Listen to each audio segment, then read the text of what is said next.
নমস্কার বন্ধুরা, আমি পায়েল আর আপনারা শুনছেন পিএমজি অডিও। এখন আমি আপনাদের পড়ে শোনাচ্ছি জলধর সেনের গল্প বাতাসি। আজকের গল্প আপনাদের কেমন লাগলো নিচে কমেন্ট করে জানান। আর যেসব বন্ধুরা এখনো সাবস্ক্রাইব করেননি তাদের যদি নিত্য নতুন স্বাদের বাংলা অডিও স্টোরি শুনতে ভালো লাগে তাহলে চটপট সাবস্ক্রাইব করুন পিএমজি অডিও। আর আপনাদের ভালো লাগার গল্পগুলো শেয়ার করে নিন পরিচিত বন্ধুবান্ধব বা আত্মীয় স্বজনের সঙ্গে যারা আপনার মতোই বাংলা অডিও স্টোরি শুনতে ভালোবাসেন। শুরু করছি আজকের গল্প বাতাসি। বাতাসি জেলের মেয়ে। বাপ নেই, মা নেই, ভাই নেই। থাকার মধ্যে আছে এক বুড়ি ঠাকুমা। সবাই মরে গেল। যাদের পরে মরার কথা তারা আগে চলে গেল। বুড়ি রইল, আর রইল তার বুড়ো বয়সের একমাত্র অবলম্বন বাতাসি। বাতাসি নামটার একটু ইতিহাস আছে। বাতাসির বাপমার অনেক দিন সন্তান হয়নি। তারা কত দেবতার মানত করেছে, কিন্তু দেবতারা পাঁঠা, মহিষ, ষোড়শোপচারে পূজা প্রভৃতির লোভ সংবরণ করেছিলেন। মৎস্যজীবীর পুত্র সন্তান লাভে হতাশ হয়েছিল। অবশেষে একদিন তার গৃহিণী গঙ্গা দেবীকে 1 মণ বাতাসা মানত করল। গঙ্গা দেবীর সে সময় বোধহয় বাতাসা খাওয়ার স্বাদ হয়েছিল। তিনি বাতাসার লোভে ভুলে গেলেন। জেলের ঘরে একটি মেয়ে জন্মালো। মেয়ের ষষ্ঠী পুজোর দিন 1 মণ বাতাসা গঙ্গা দেবীকে নিবেদন করে দিয়ে পাড়ার সকলে তাতে যথাযোগ্য ভাগ বসালো। পুরোহিত মশাই বললেন, বাতাসা দিয়ে যখন মেয়ে পেয়েছ তখন মেয়ের নাম থাকুক বাতাসি। পুরোহিতের কথা মতো মেয়ের নাম হলো বাতাসি। বাতাসির বয়স যখন 13 বছর, তখন তার বাবা বুঝল আর বিয়ের চেষ্টা না করলেই নয়। জেলের ঘরের মেয়ে একটু বেশি বয়স পর্যন্ত অবিবাহিত থাকলেও সমাজে বড় কথাবার্তা হয় না। রামমোহনের ওই একটিমাত্র মেয়ে, যে কদিন ঘরে রাখতে পারা যায় থাকুক না, এই ভেবে বাবা মা বিয়ের বিশেষ চেষ্টা করেনি। বিশেষত তারা মনে মনে বর স্থির করে রেখেছিল। হরি হালদারের পুত্র স্বরূপ বেশ ছেলে। হরি হালদার গাঁয়ের পাশের ইছামতি নদীর পাটুনি। 2 পয়সা রোজগার করে। এই পাটুনিগিরিটি সে একদিন মৌরসি করেই নিয়েছিল।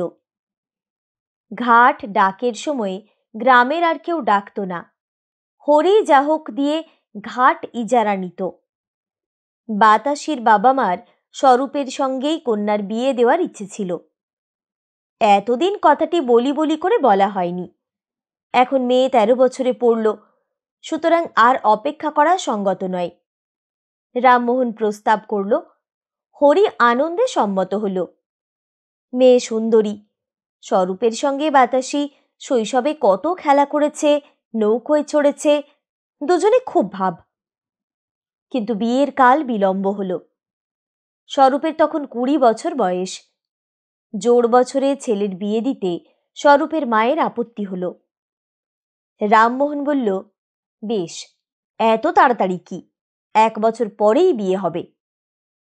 বছর যেতে না যেতেই স্বরূপের মা মরল। গ্রামের 10 মাতব্বর বললেন, 1 বছর মরণা শৌচ, তার আগে বিয়ে শাস্ত্রসম্মত নয়। রামমোহন বলল, বেশ। এইভাবে 2 বছর গেল। বাতাসির বয়স তখন 15। বিয়ের আয়োজন হতে লাগল। হরি হালদারের বিশেষ আগ্রহ, তার ঘরে স্ত্রী লোক নেই। কিন্তু তাদের আগ্রহ হলে কি হয়? প্রজাপতি ঠাকুর নিতান্তই বেঁকে বসলেন। ঠাকুরই মন্ত্রণা করে ওলা দেবীকে গ্রামে ডেকে আনলেন। গ্রামে হাহাকার উঠল। দেবী প্রথমেই জেলে পাড়ায় প্রবেশ করলেন। পাড়াটি নদীর তীরেই কিনা। আজ ও বাড়ির রসিক দাস গেল, কাল ফটিকের ছেলেটি গেল, তারপর দিন হরি হালদার আক্রান্ত হল। 24 ঘন্টার মধ্যেই সে মরল। রামমোহন অলা ওঠার বীজ নিয়ে ঘরে গেল। সে ঘরে গিয়ে দেখে তার স্ত্রী আগে যাওয়ার জন্য প্রস্তুত হয়েছে। একই দিনে একই সময়ে স্বামী স্ত্রী চলে গেল। দেবী রামমোহনের বৃদ্ধা মাকেও কিছু বললেন না, বাতাসিকেও কিছু বললেন না। তারপর ক্ষুদ্র হরিশপুর গ্রামের 139 জনের হিসেব নিকেশ করে দেবী গ্রামান্তরে চলে গেলেন। বাতাসির বিয়ে চাপা পড়ে গেল। কার বিয়ে কে দেয়? 2-3 মাস কেটে গেল। রামমোহন মেয়ের বিয়ের জন্য 300 টাকা সঞ্চয় করেছিল। তা ভেঙেই বাতাসি ও তার ঠাকুমার দিন চলতে লাগল। এমন সময়ে একদিন পুরোহিত মশাই রামমোহনের বাড়িতে পায়ের ধুলো দিলেন। অন্যান্য কথার পর তিনি বললেন, মোহন তো চলে গেল, এখন আমাকেই তো তোমাদের মঙ্গল অমঙ্গল দেখতে হয়। তা এখন মেয়েটার কোনো রকমে 7 পাক দিতে তো হয়, কি বলো? বুড়ি বলল, তা তো বটেই, আমাদের তো আর কেউ নেই, আপনি আছো, যা হয় আপনি করো। পুরোহিত মশাই বললেন, আমি স্বরূপকেও বলি, গ্রামের 10 জনকেও বলি, যাতে শুভ কাজটা এ মাসেই হয়ে যায়, তাই করা যাবে, সেজন্যে তুমি ভেবো না। এই বলে পুরোহিত ঠাকুর চলে গেলেন। বাতাসি ঘরের মধ্যে বসেছিল, সে সব কথা শুনল। পুরোহিত চলে গেলে বাতাসি ঠাকুমাকে বলল, ঠাকুমা, আমি সব শুনেছি, তোমরা যাই বলো আর যাই করো, আমি বিয়ে করব না। বাবা গেল, মা গেল, এ পাপ বিয়ে আর যায় না। নাতনির কথা শুনে বুড়ি একেবারে অবাক। একটু চুপ করে থেকে বুড়ি বলল, তুই বলিস কি বাতাসি, বিয়ে করবি নে? সে কি কথা, অমন কথা মুখেও আনিস নে, লোকে বলবে কি? বাতাসি রেগে বলল, লোকে যা বলতে হয় বলুক, আমার 10টা ভাইও নেই, বোনও নেই যে লোকের কথায় ভয় পাবো। তুই চোখ বুঝলেই আমার সব গেল, আমি বিয়ে কিছুতেই করব না। বুড়ি রেগে গিয়ে বলল, আবাগি বিয়ে করবি নে, খাবি কি? তোর বাবা তো জমিদারি রেখে যায়নি, আর বসে খেলে রাজার ভাণ্ডারও ফুরিয়ে যায়, শেষে কলঙ্ক কিনবি নাকি? বাতাসি বলল, তোর মুখে আগুন, রামমোহন মাঝির মেয়ের কলঙ্ক রটায় তার দিকে কুনজরে চায় এমন লোক এ 7 গাঁয়ের মধ্যে নেই। খাবো কি বলছিস? জেলের মেয়ে খাবো কি? তুই বুড়ো হয়েছিস, ঘরে বসে থাকবি, আমি গায়ে গায়ে মাছ বেচে তোকে খাওয়াবো, তার জন্য ভয় কি? বুড়ি আসল কথাটা আর চেপে রাখতে পারল না, বলল, দিদি, ভয় সবই, তোর এই সমস্ত বয়স, তারপরে এই রূপ, সবই ভয়।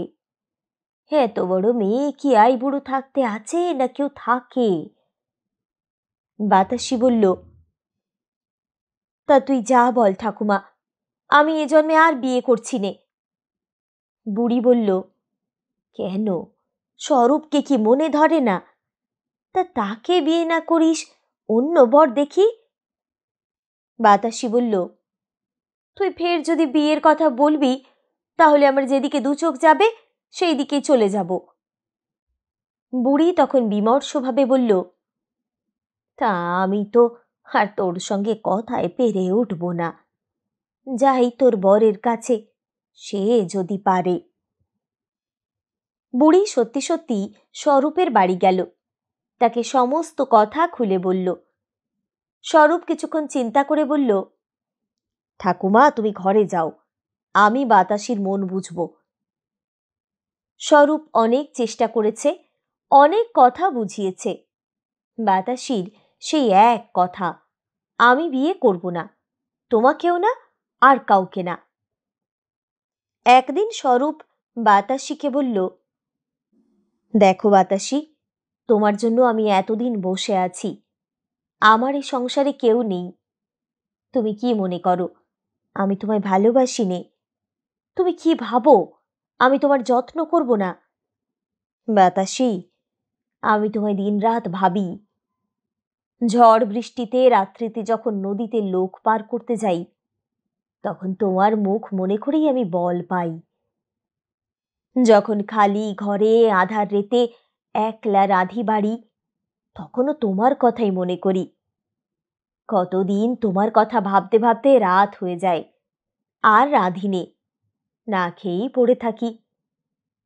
তারপর সকালবেলায় যখন তোমাকে দেখি, তখন মনেও হয় না যে আগের রাত্রি আমার উপবাস গিয়েছে। বাতাসি। স্বরূপ আর কিছু বলতে পারল না। তার দুই চোখ অশ্রুসিক্ত হয়ে উঠল। স্বরূপের কথা শুনে বাতাসির মন নরম হলো কিনা বলতে পারি না, কিন্তু আজ সে স্বরূপের সঙ্গে অনেক কথা বলল। অন্যদিন স্বরূপের কথায় সে কানও দিত না। আজ সে স্বরূপকে বলল, তোমাকে সোজা কথা বলি, দেখো তোমার কেউ নেই, আমার বুড়ি ঠাকুমা আছে। তোমার সঙ্গে আমার বিয়ে হলে ঠাকুমা কোথায় যাবে? তুমি বলবে আমার বাড়িতে এসে থাকবে, তা হতেই পারে না।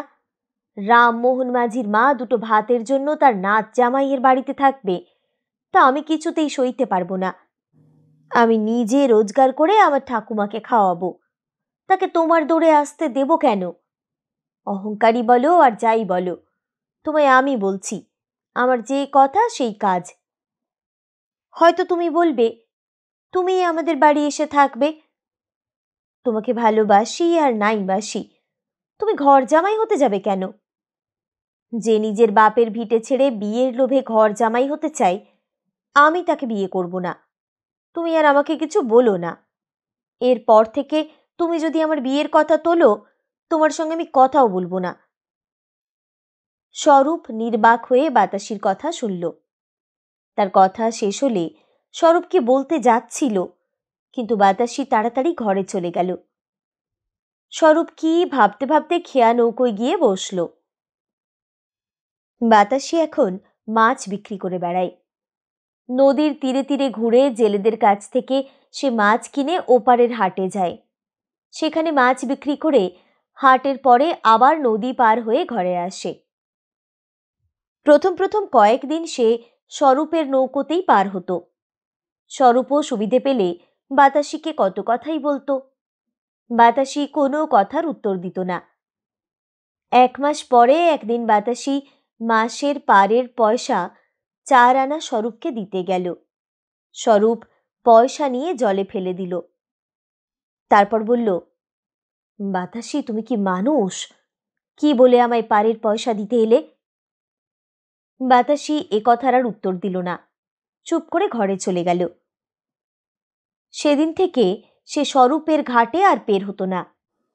1 ক্রোশ ভাটিতে আর 2 ক্রোশ পথ প্রায় হাঁটতে হতো, কিন্তু তা সে গ্রাহ্যই করত না। এদিকে স্বরূপের খেয়ায় প্রতিদিন কত লোক পের হতো। দূর থেকে লোকে যখন আসতো, তখন স্বরূপের মনে হতো ওদের মধ্যে বাতাসি নিশ্চয়ই আছে। তারা ঘাটে আসতো, বাতাসি তাদের সঙ্গে নেই। স্বরূপ একটা দীর্ঘ নিঃশ্বাস ফেলে নৌকো ছেড়ে দিত।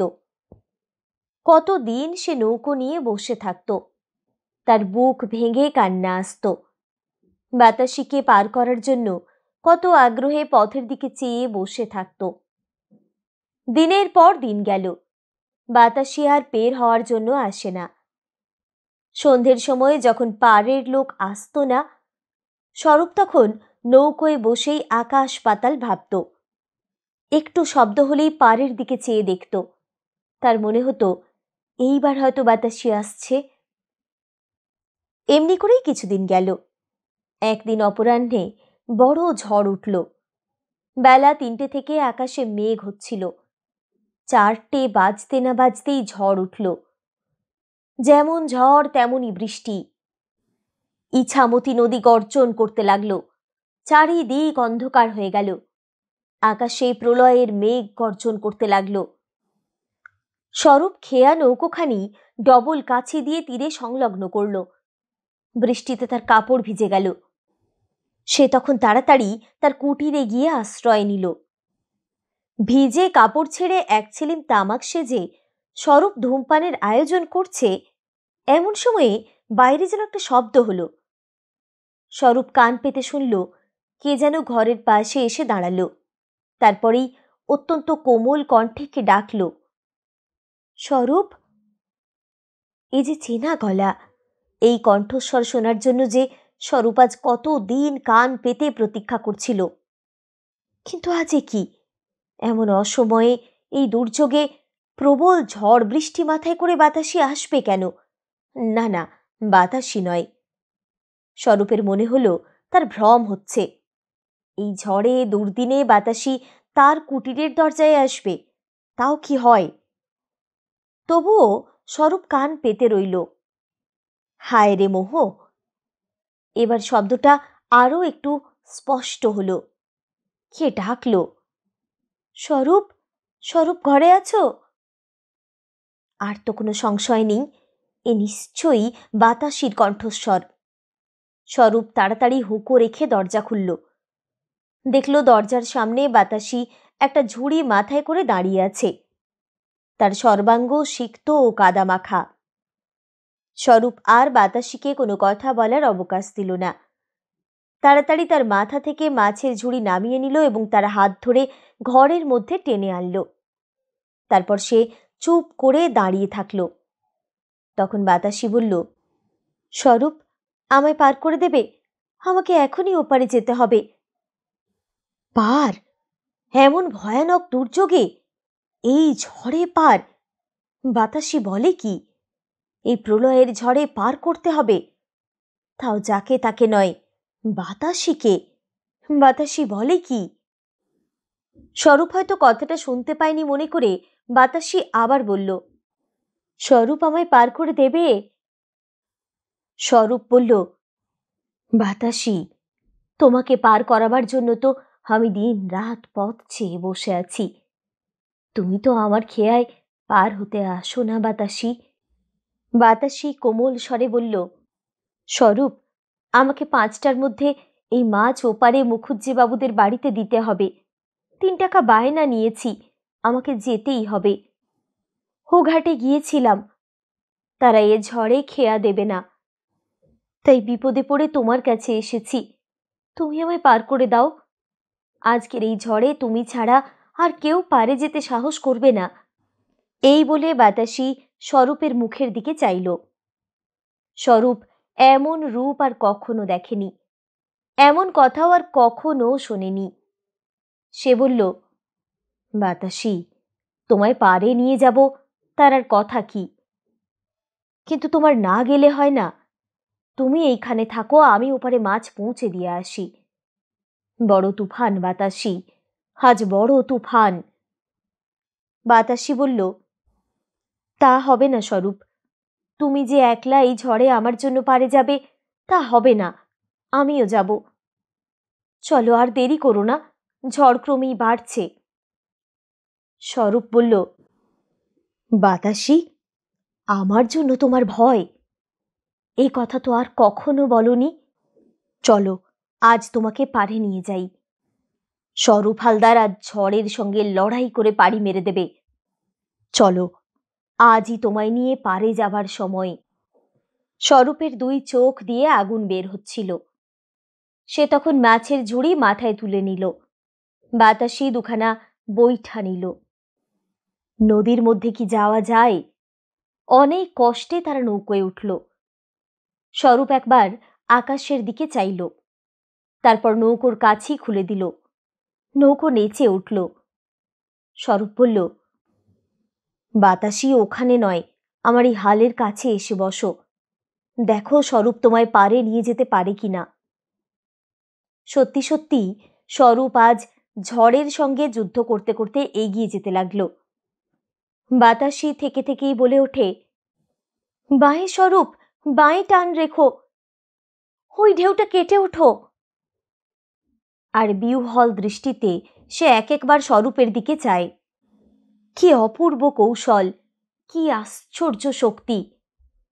স্বরূপ নিজে নিজেই বলতে লাগলো, চল মোর ভাই, আরেকটু, আরেকটু, ওই ঢেউটা কাটাতে পারলেই হয়। সাব্বাস জোয়ান! নিজের বল বাড়ানোর জন্যই স্বরূপ কথা বলছে। যখন এক একবার সে ক্লান্ত হয়ে পড়ছে, তখন সে বাতাসির মুখের দিকে চাইছে, আর তার বুকে নতুন করে বল আসছে। ঝড় বৃষ্টির সঙ্গে তুমুল সংগ্রাম করে স্বরূপের নৌকো পাড়ে পৌঁছল। স্বরূপ এক লাফ দিয়ে তীরে নেমে নৌকো টেনে ধরল। তারপর নদী তীরের বটগাছের সঙ্গে নৌকোর কাছি বাঁধল। তখনও সন্ধে হয়নি। স্বরূপ ক্লান্ত হয়ে নদীর তীরে বসে পড়ল। তখনও বৃষ্টি পড়ছে। বাতাসি তখন স্বরূপকে বলল, স্বরূপ, আজ আর ওপারে গিয়ে কাজ নেই, নৌকো এখানেই থাক, তুমি উপরে চলো। বাজারের একটি দোকানে আজ তুমি থেকো। আমার সঙ্গে তো কিছু নেই, বাবুদের বাড়ি যে টাকা পাবো তার থেকে কিছু তোমায় দিয়ে আসবো। তুমি খেয়ে দিয়ে রাত্রিটা কাটিয়ে দিও, আমি বাবুদের বাড়ির এক কোণে পড়ে থাকবো, কি বলো? স্বরূপ উঠে দাঁড়ালো, বলল, তা হবে না বাতাসি, তোমাকে না নিয়ে আমি কোথাও যাব না। তোমায় পাড়ে এনেছি, তোমায় ঘরে নিয়ে যাব। যতক্ষণ তুমি না আসবে ততক্ষণ পথের দিকে চেয়ে আমি এই খেয়া নৌকোয় বসে থাকব। মাথায় আকাশ ভেঙে পড়লেও মরব না। বাতাসি হেসে বলল, আর যদি আমি না আসি? স্বরূপ বলল, তাহলে স্বরূপেরও এ জীবনের মতো খেয়া দেওয়া শেষ। আর স্বরূপ কাউকে পার করবে না। যাকে পার করাবার জন্য সে এতদিন বেঁচে ছিল, সে যদি আর পারে না যায়, স্বরূপের খেয়া দিয়ে কাজ কি? বাতাসি মাথা নিচু করে কি ভাবল, তারপর বলল, তুমি নৌকোয় থাকো, আমি মাছ পৌঁছে দিয়ে আসছি, তারপর দুজনে ঘরে যাব। এই বলে বাতাসি মাছের ঝুড়ি মাথায় করে তীরে উঠল। স্বরূপ এক দৃষ্টিতে তার দিকে চেয়ে রইল। বাতাসি যখন অদৃশ্য হল তখন দীর্ঘ নিঃশ্বাস ফেলে সে নৌকোর ওপর বসে পড়ল। যখন সন্ধ্যা হয় তখন বাতাসি ফিরে এলো। তখন আকাশে আরও একখানা কালো মেঘ উঠছিল। নদী তীর অন্ধকার, ঘাটে একখানাও নৌকো নেই। বাতাসি ডাকল, স্বরূপ। স্বরূপ উত্তর দিল, বাতাসি। এক লাফে নৌকো থেকে স্বরূপ বাতাসির কাছে উপস্থিত হল। বাতাসি আকাশের নতুন কালো মেঘখানি দেখিয়ে বলল, স্বরূপ, ও মেঘখানি বড় ভালো নয়, মেঘের গতিক দেখে নৌকো ছাড়লে হতো। স্বরূপ মেঘখানির দিকে চেয়ে বলল, ও কিছু নয়, মেঘ উঠে আস্তে আস্তে আমরা পাড়ি জমিয়ে দেব। ওই তো ওপারের ঝাউ গাছ দেখা যাচ্ছে, দেখতে দেখতে চলে যাব। তুমি নৌকোয় উঠে ভালো করে বসো, কোনো ভয় নেই। বাতাসি বলল, স্বরূপ, মেঘখানা একটু দেখে গেলেই হতো, এখনই তুফান উঠবে, আকাশের গতিক ভালো নয়। স্বরূপ সে কথায় কর্ণপাত না করে নৌকো ছেড়ে দিল। সিকিখানি নদী যেতে না যেতেই একেবারে আকাশ ভেঙে ঝড় আসলো। স্বরূপ বলল, বাতাসি, ভয় নেই, ওই ডাঙা দেখা যাচ্ছে, দেখতে দেখতেই চলে যাব। বাতাসি একটু দূরে বসেছিল। সে তখন স্বরূপের আরো একটু কাছে এসে বসল।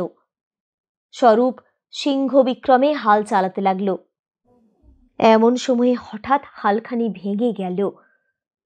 স্বরূপ জলে পড়তে পড়তে বেঁচে গেল। নৌকো ঢেউয়ের উপর আছাড় খেতে লাগলো। স্বরূপ তখন চিৎকার করে বলল, বাতাসি, এইবার নৌকো গেল, আর রক্ষা নেই, বইটা কই? তখন বইটা খুঁজে পাওয়া যায় না। তাদের অজ্ঞাতসারে বইটা দুখানি জলে পড়ে গিয়েছিল। তখন স্বরূপ বলল, বাতাসি, আর রক্ষার উপায় নেই। আমার জন্য ভাবছি না বাতাসি, কিন্তু আজ যে তুমি নৌকোয় রয়েছ, তোমাকে বাঁচাতে পারছি না, এই কষ্ট যে মরলেও যাবে না। বাতাসি, কেন তোমায় এই ঝড়ের মধ্যে নৌকোয় তুলেছিলাম? কেন তোমার কথা আমি শুনলাম না? আমি তোমায় মেরে ফেললাম। বাতাসি, ওই ঢেউটা আসছে, ওই ঢেউই আমাদের নৌকো ডুবে যাবে। বাতাসি তখন উঠে দাঁড়িয়েছে। সে বলল, স্বরূপ, আমি কি মরতে ভয় পাই? এসো, দুজনে আজ গলা জড়িয়ে ধরে মরি। আজ আমাদের বিয়ে, স্বরূপ, আজ আমাদের বিয়ে। এই বলে বাতাসি স্বরূপের গলা জড়িয়ে ধরল। স্বরূপ আর কথা বলতে পারল না। সে প্রাণপণ শক্তিতে বাতাসিকে বুকে জড়িয়ে ধরল। বাতাসি তখন চিৎকার করে বলল, স্বরূপ, চলো, আজ আমরা পারে যাই। প্রকাণ্ড একটা ঢেউ এসে নৌকোখানি আছড়িয়ে ফেলল। স্বরূপ ও বাতাসী দৃঢ় আলিঙ্গনে বদ্ধ হয়ে ইছামতির গর্ভে ডুবে গেল। আজও বদনগঞ্জের লোকেরা স্বরূপ বাতাসীর গল্প করে। যে ঘাটের সামনে তাদের নৌকো ডুবেছিল, এখনো সকলে তাকে স্বরূপ মাঝির ঘাট বলে থাকে।